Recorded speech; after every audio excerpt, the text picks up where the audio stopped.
Hi, I'm Deborah Thomas, and I'm here to tell you about my online training course titled Google Apps and E-Learning, Integrating Google Tools for Effective Online Teaching. It was designed with teachers in mind who were forced into making the transition from the physical classroom to the online virtual classroom in a relatively short amount of time. One easy solution that presented itself for making this transition is using Google Apps.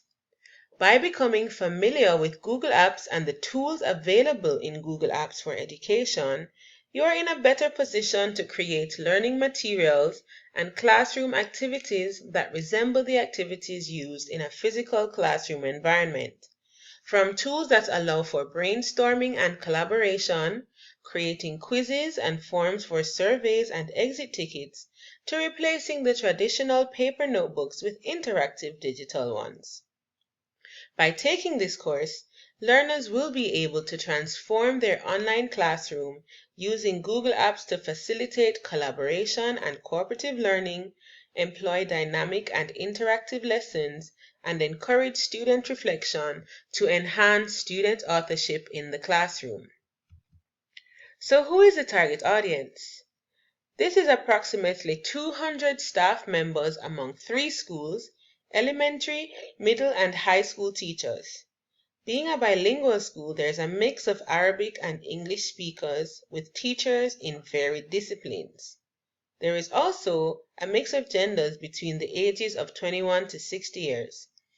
Training will be on the school campus with the possibility of virtual conferencing.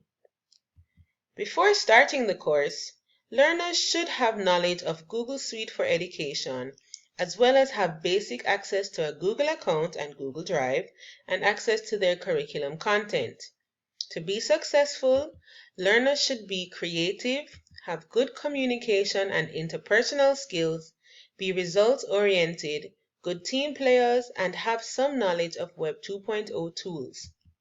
Abilities such as data analysis, problem solving, and experience with setting learning goals and objectives will be helpful.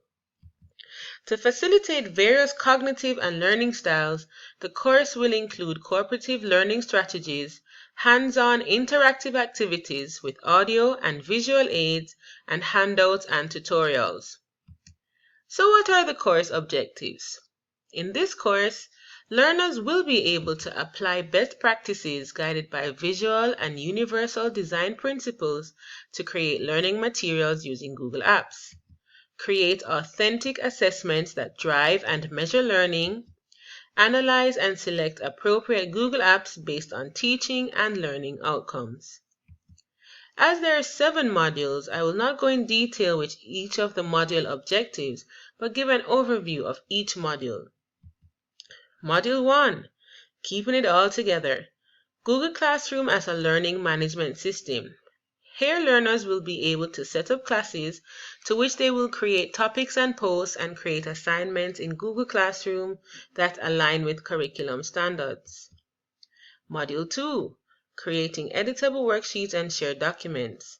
Learners will be able to create shareable worksheets in Google Docs which can be edited by others and other collaborators, which will assess student learning of a topic and be able to add a Google Doc to Classroom as an assignment.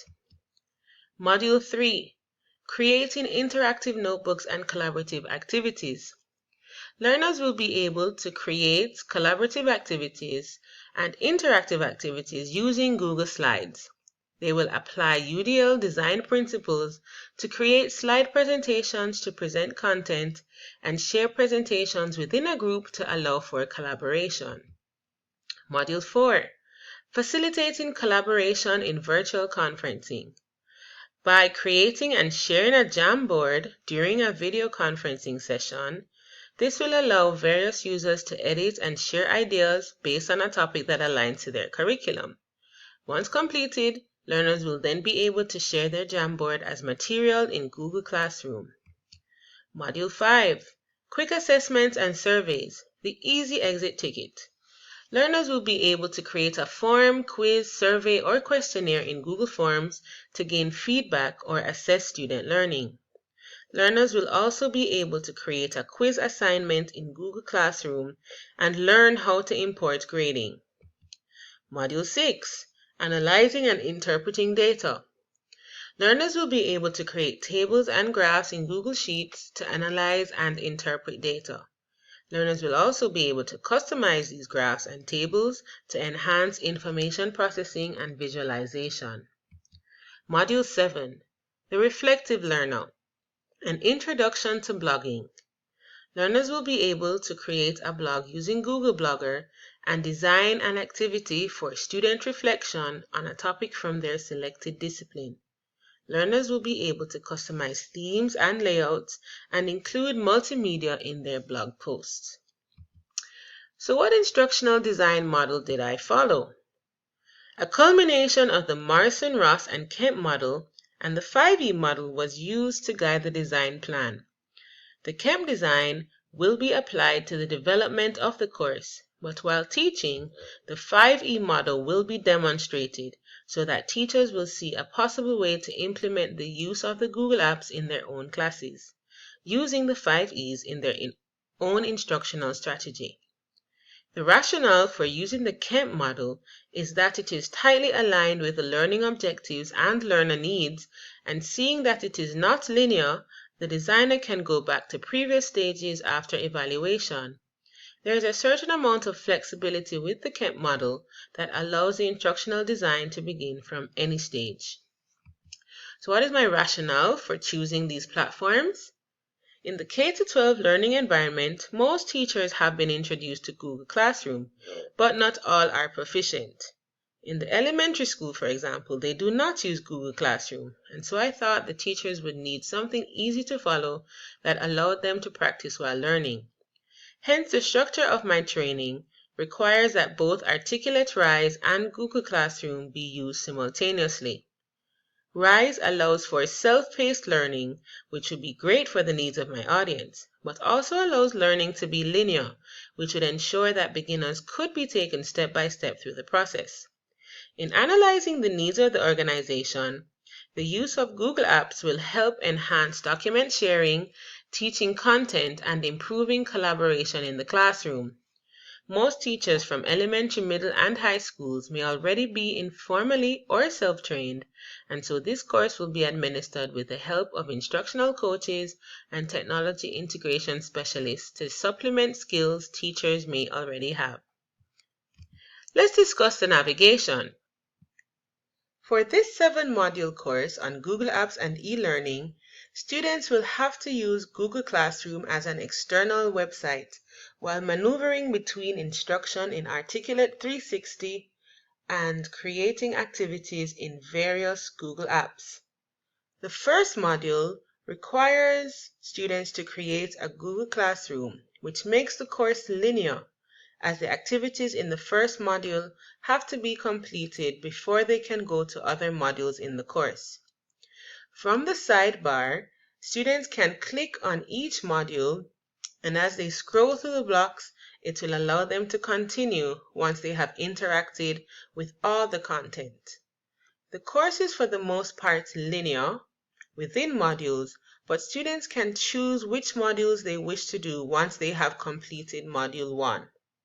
During each module, there are hotspots that take them to external websites depending on the app they are working on in the particular module. For example, Google Slides or Google Sheets or Google Classroom will require them to go to those websites.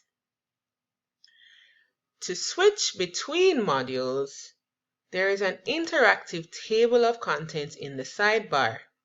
Once in the module, the information is chunked in different segments, and students will scroll through blocks of images and text until they get to the end of a module. Set tasks will be required for them to complete before they can go to the next segment. To chunk the content, students will scroll through stacked blocks in each module. A progress bar shows students how far they have progressed, and once a module is complete, it will be indicated by a check mark. Lesson count labels will be visible, so students will also be able to track their progress in this way. The segments will be restricted, so learners will be required to complete lessons in order. Color and visual schemas. The initial color and visual scheme is made to resemble Google Classroom, and within modules, banners and icons will represent the colors of the particular Google apps being featured. This will help build familiarity so learners can recognize the apps from the color scheme. Also, font choices have been chosen to best represent the fonts used within Google Apps, so there will also be a level of familiarity when students switch between the training platform and the specified Google app. With simple white backgrounds and accent colors, it represents the simplicity of Google Apps and its user-friendly nature. UDL decisions. Multimodal representation was key in creating my course. Learners will be able to access instruction in various forms by clicking the Add button through labeled graphics, audio-visual, and hands-on learning experiences. Text as well as audio will be incorporated into the module instructions, so learners with disabilities will also be able to complete the same coursework. All modules will be hands-on and interactive and provide multiple means of engagement. They also have the potential to facilitate collaboration and emphasize cooperative learning strategies. Because of the intention for this course to be used by K-12 educators, the technology chosen is compatible with Chrome and features a variety of Google apps. This means that they are compatible with all operating systems. Even though the preferred delivery mode for this training is face-to-face, it is possible to engage in complete virtual learning with self-paced, self-directed learning. Tutorials come in the form of videos and other multimedia that can be followed step by step and applied in real time to Google Apps featured. The easy-to-use functionality of these apps make them appropriate for the novice to the more experienced user who may just need a refresher. That being said, a PC, tablet, or any mobile device can be used during this course. By creating short course modules, learners should not be overwhelmed with course information, and being familiar with basic Google tools, they should see this course as a way to build on prior knowledge. Google Apps are user-friendly, easy to use, and linked to the cloud, so they are accessible from any device, making it even more convenient to access and use. By adding formative assessments as well as summative assessments, students can see their progress and be graded for their activities. At the end of the course, all activities created in Google Classroom will be used as a summative assessment. Thanks for watching my video.